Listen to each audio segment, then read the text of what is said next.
is my 1987 Toyota van. It is the LE four-wheel drive 5-speed on 30-inch hand-cooked Dyna-Pro MTs. Total lift is around 8 inches, but that's considering tire height and everything. I'm currently running a 2005 Subaru STI, WRX STI Turbo at 9.5 pounds of boost, and yeah, it does pretty good. I'll first show you the engine compartment and some of the upgrades that I've done, and then I'll show you kind of where the turbo is. This video is not going to be super in-depth. I will take us for a ride later, and so you could hear it and see all that. For those of you who are not familiar with Toyota vans, the engine is actually under the seats.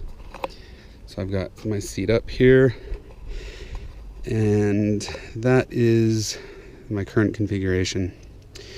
So to start, as far as upgrades go, you'll notice this is not a stock throttle body. I actually recently upgraded to a standalone ECU to handle all of the fueling needs due to the turbo. When I did that, I needed a good idle air control motor and throttle position sensor, and so to kill two birds with one stone, as well as get more air in, because this throttle body is bigger, I went with a, well, I think it's a 95 5.0 Mustang throttle body. I used a spacer to adapt it to the Toyota intake, and it works out quite nice. There is a little bit of difficulty on drivability right up off idle, but you can adapt to it pretty quickly, and that's just because the throttle, the butterfly, is so much bigger. This is a, I think, 2.5 inch throttle body, and the other one is very small. I don't have the measurements. So that is one upgrade that's different. When I went with the standalone ECU, I was able to get rid of the distributor. Now the distributor is still down there because it drives the oil pump, and I use the factory pickup for a cam signal, but I was able to run LS style coils, coil unplug basically, the MSD wires. In addition, I've got a adjustable fuel pressure regulator, which is down there, you can't see it, and all steel braided lines for fuel to keep it safe. Currently running 22 RET injectors. They're bigger than the factory injectors and can handle the fuel load. Running a MLS multi-layer steel gasket for a forklift motor, and it's handling the boost a lot better than the composite factory gasket did. I've got a blow-off valve down here, air temperature sender, got coolant temperature sender for the computer. All of these are obsolete. This big hose right here is actually a breather. One of the first, I had a turbo on this years ago, and it created so much blow by that it blew the dipstick out and all of the seals, front main seal, rear main seal. And so this time I kind of went big and just the oil pan's vented, the valve cover's vented, everything comes to this catch can. The catch can I actually do have draining back to the oil pan, which, you know, some people say that's not good. I don't really care. It works, and I don't have to drain this, which I don't really ever want to. In order to make the standalone ECU work, I had to put in a new relay box with all new relays for that. I am running methanol injection as well. You can see the pump down here, and I'm running the pump to the injector is actually where the old cold start injector was. So I tapped that out, and I'm running the methanol through the cold start injector hole, because I don't need that anymore because of the new ECU. Yeah, as far as the turbo goes, you might say, well, where the hell's the turbo? Yeah, it's underneath next to the transmission. I cut out an access panel inside behind this firewall for better access to the turbo, but you can see it from underneath. That's where the intercooler is, and all the piping and stuff like that. So I'll show you that next. Okay, the turbo is up under here to the left of the transmission, behind the driver tire approximately. You can see the collector off the header, or excuse me, off the exhaust manifold there. Comes around and then goes into the turbo and then comes back out. You can also see the charge piping going to the intercooler and back up through where the old air filter housing was. And this box here actually supplies the air to the filter, or to the turbo through a big K&N filter, and that box gets its air from the snorkel. And the snorkel is 3-inch exhaust tubing that was bent and then kind of molded into the body there. The top is a Safari snorkel top. And as far as the access panels for everything, I'll go inside, pop those open, and show you what that's all about. Okay, coming to the inside. First, the battery used to be over there. In order to make everything work, I actually moved the battery to the rear air conditioning area, which is right here. And that's where all the new engine fuse panel and main fuses for everything go. There's no fuses, no fusible links or anything like that for the engine anywhere else. In the place of the battery, there's that battery box that we showed you from the other side. It has this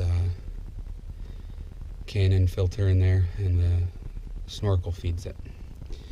Then in the center here, in order to get some additional height on the turbo, I cut out the floor and created an access panel here. It makes a small bump. It's never been in the way or anything like that, but definitely helps to access the turbo. I can just pull it right out the top here, no problem. That's a VF39 Turbo off an 05 WRX STI Subaru. And what we'll do next is I'll get you all set up on the dash there, and we'll take a test drive. Okay, we'll go for a test drive. I haven't driven around this morning. I just moved the van a couple times, but pretty much a cold start.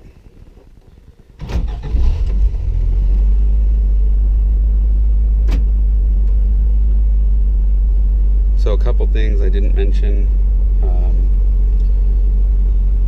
The fuel pump is Walbro 255 liter per hour pump, which seems to supply enough fuel. It should. I mean, we're not making that much horsepower, probably like 160, probably more, but I won't know until I get it on a dyno. Yeah, you saw, you know, in the rest of the video there, I haven't cleaned anything. This is just how it comes. Got about 10,000 miles on this setup. Well, not this specific setup, not the standalone, but the turbo in general.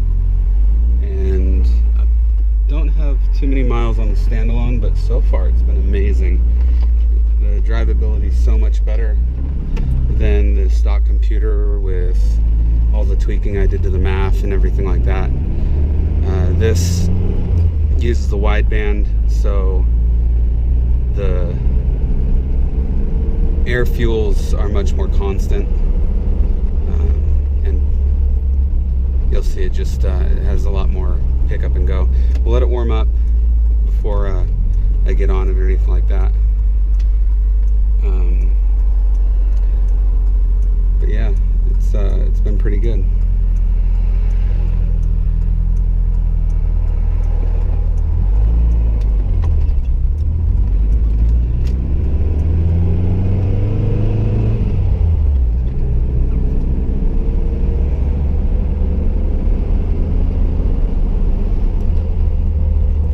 Took the gauges off the cluster there because I'm doing everything through tablet or my phone through the ECU. air fuel gauge down there and a boost gauge, and that's really all I need if, you know, I'm going to the store or something like that and I don't want to put a tablet up or anything like that. I just need those gauges.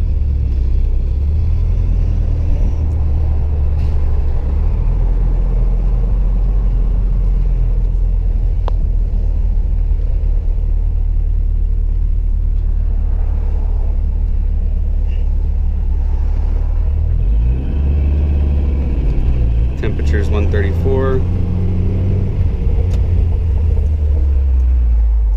Wait for a pedestrian here.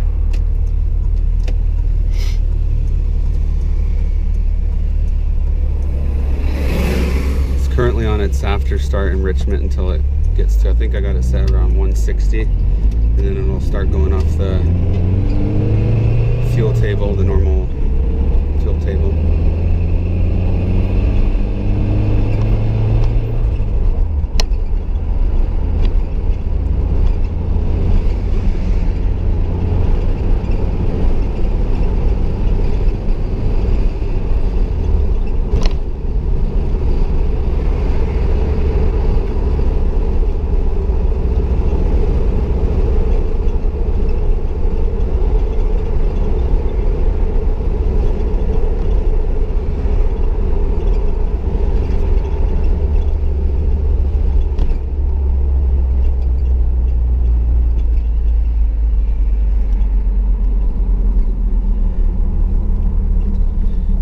The air fuel's pretty lean across the board, but except for in boost,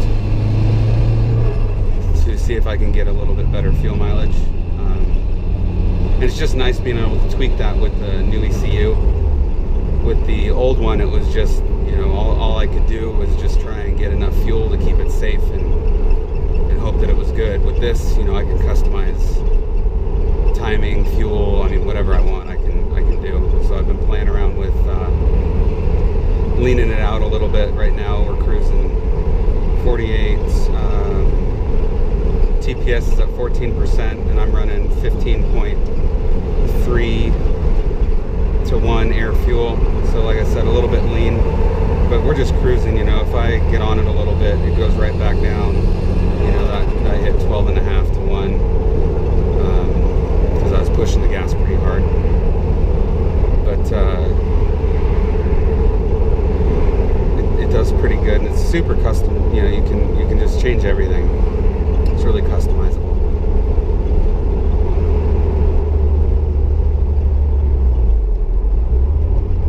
So we're pretty much up to temp now.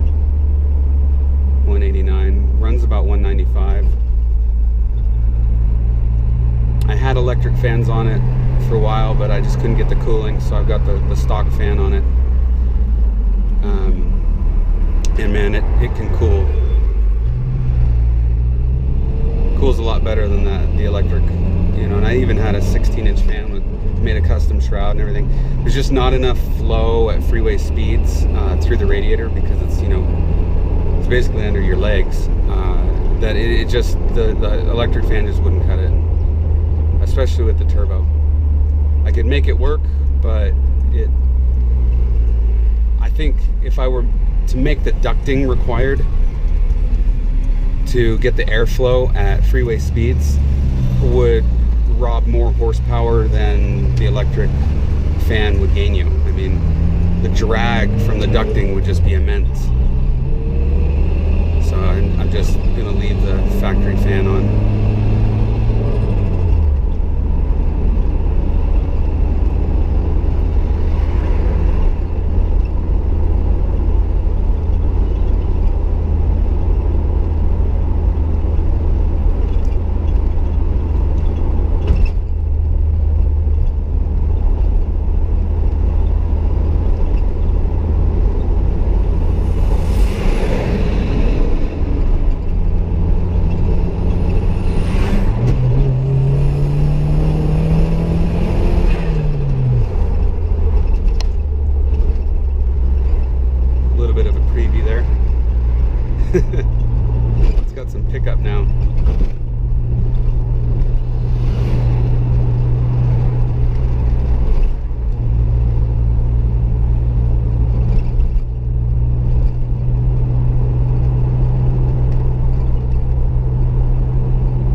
transmission doesn't like to be shifted very quickly in the second gear.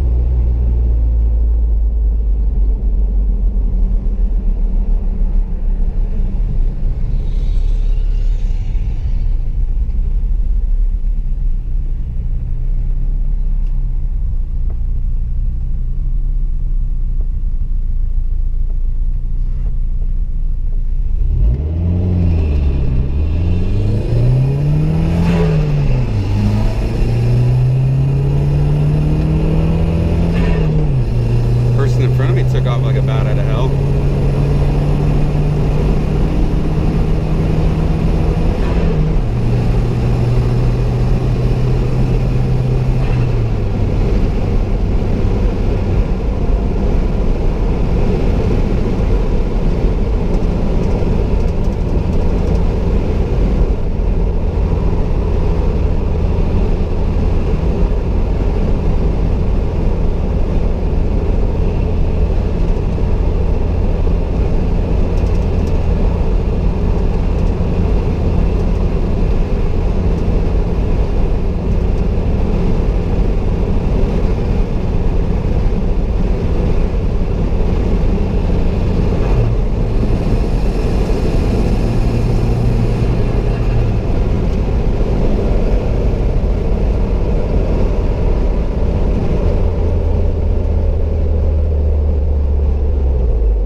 Let's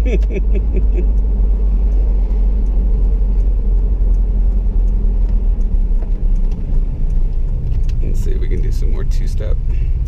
Scare people at the light.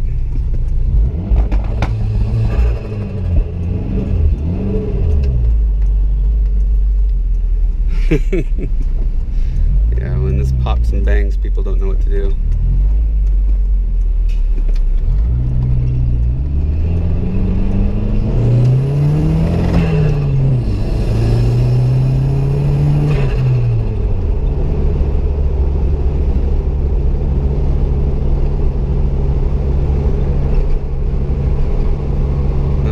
Just pretty much a typical drive for me in this thing now. It's fun.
Thanks for watching me and my Toyota van, turbocharged, lifted, Megasquirt fuel injected awesomeness. If you're wondering, at the end there, my wife came out. We had an appointment to go to my son's school, and she started talking to me, and I thought it'd be really funny just to respond with backfires from a two-step. I mean, I normally don't do that, but I thought it'd be pretty funny for the video. Yeah, I actually do normally do that. So anyway, if you're interested in, you know, anything else on the van, just let me know in the comments and I'll put together a video. But until then, thanks.